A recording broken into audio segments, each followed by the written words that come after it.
Fala, aliados! Começando mais um programa 3RL, o programa que cuida da sua pele assim como cuida da bundinha de um neném.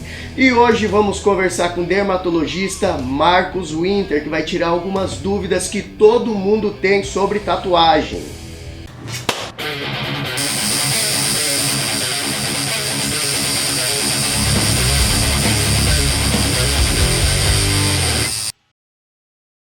Doutor, muito obrigado pela presença no nosso humilde estúdio, seja bem-vindo.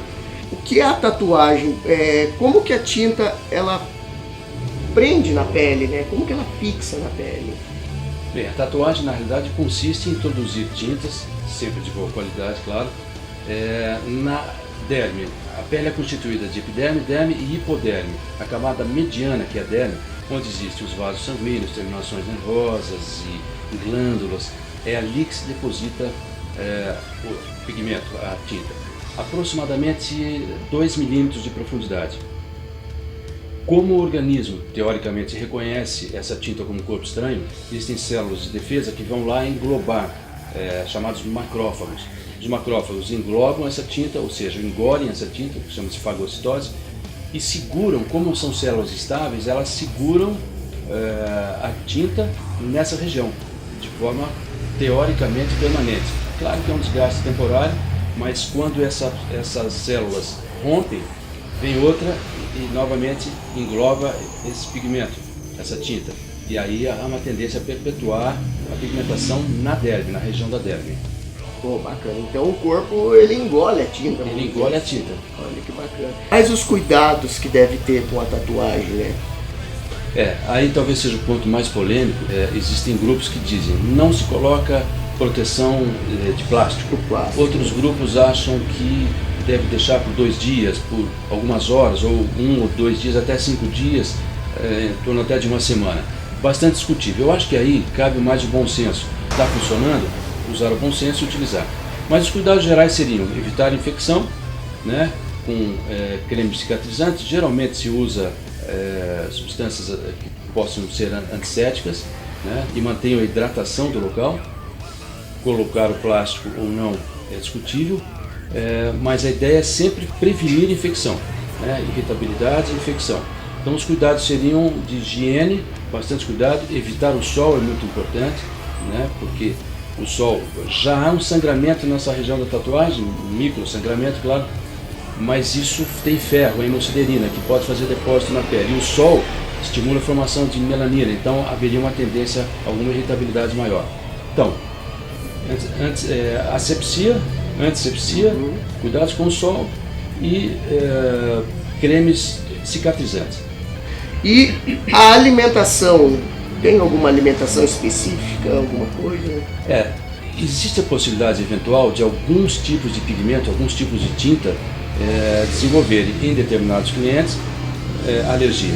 Então tudo que puder evitar possibilidade de agravar uma alergia é melhor tomar os cuidados. Por exemplo, ingerir frutos do mar, em algumas pessoas que há essa situação de reação alérgica, procurar evitar. Carne de porco e algumas substâncias que a pessoa que vai sofrer a tatuagem já sabe que é sensível. Então tentar evitar isso para não agravar a possibilidade de aumentar uma reação alérgica eventual da tintura. E por que algumas tatuagens dá quiloide, sabe?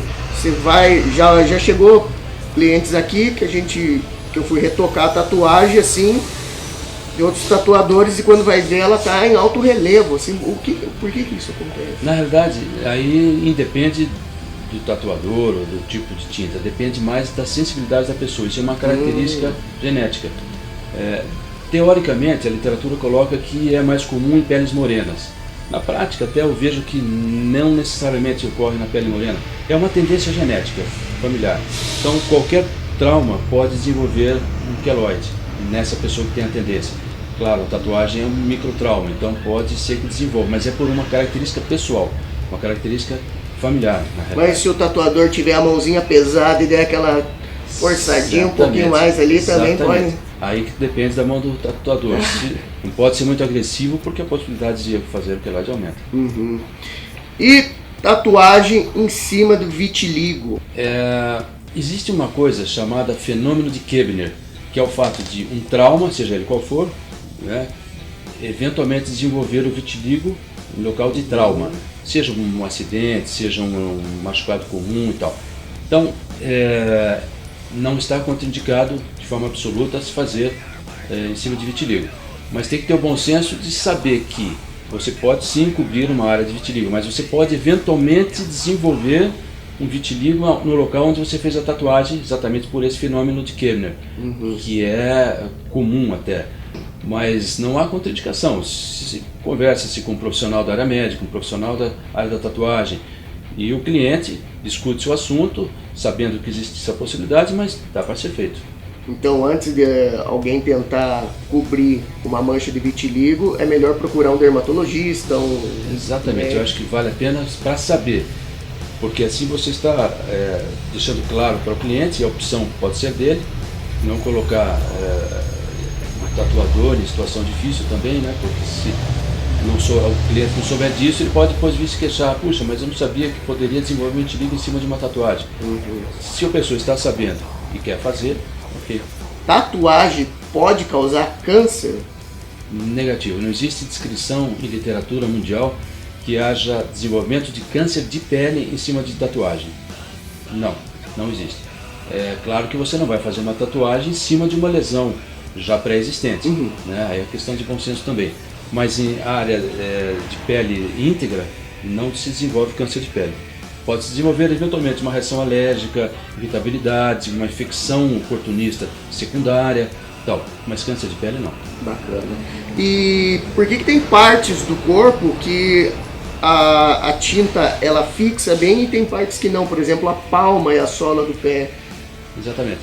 Como a tinta fica colocada, inserida na derme, e é exatamente na derme que há um fluxo sanguíneo maior, artérias, veias, terminações nervosas e tal.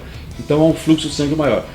Os macrófagos que ficam depositados segurando a tinta ali sofrem uma agressão maior, claro, pelo próprio atrito, né, a região que a gente manipula, pisa e tal. Então o atrito faz perder muito essa pigmentação, e o fluxo sanguíneo também é uma área muito ativa, vamos chamar assim.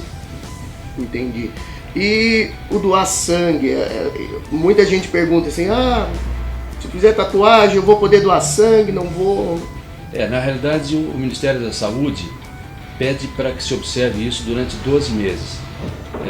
Ou seja, claro, você vai fazer sempre uma tatuagem no local adequado, com asepsia, etc. Mas existe eventualmente o risco de fazer uma infecção viral, principalmente hepatites e AIDS. Então, por medida de segurança, durante o período em que a pessoa, durante esses 12 meses, até que eventualmente aparecesse a doença, é melhor não doar, né? E quem não pode fazer tatuagem? A gente costuma pedir para não fazer em pessoas grávidas. Essa eu acho que é uma indicação assim, um cuidado importante. Outras situações, quem tem psoríase, quem tem vitiligo, não há contraindicação absoluta, questão de bom senso, ver se vale a pena fazer ou não, discutível, mas contraindicação mesmo é no período de gravidez. Porque, claro, você pode eventualmente fazer uma infecção, não levar uma infecção viral, mas fazer uma reação de irritabilidade, fazer uma reação alérgica no local, fazer infecção no local, e a pessoa grávida pode correr esse risco. E quem tem diabetes, assim, se estiver controlado? A diabetes, se estiver controlada, também pode se fazer assim. Mas se estiver sem tratamento, claro, existe o risco de fazer um ferimento, e geralmente o ferimento em pessoas diabéticas é de muito mais difícil cicatrização. Então, tomar cuidado. Mas se estiver equilibrado, estiver fazendo a medicação adequada, também não há problema. Mas lembrando sempre, né, que é bom sempre uma orientação sempre médica, acompanhamento médico, né, para que não haja dúvida. Eu acho que essa parceria entre a profissional da área médica e o profissional da tatuagem é fundamental para que se trabalhe com segurança para o cliente, né? Tem que andar lado a lado, né? Eu acredito que sim. Entendido, então. Doutor, muito obrigado pelas respostas. Tirou muitas dúvidas, com certeza. E o nosso programa vai ficando por aqui. Se você tiver mais alguma pergunta, mande pra gente, que a gente vai perguntar pro doutor, e assim que possível ele vai responder. Pessoal, um beijo, um abraço e uma ferroada no seu coração. Tchau, tchau!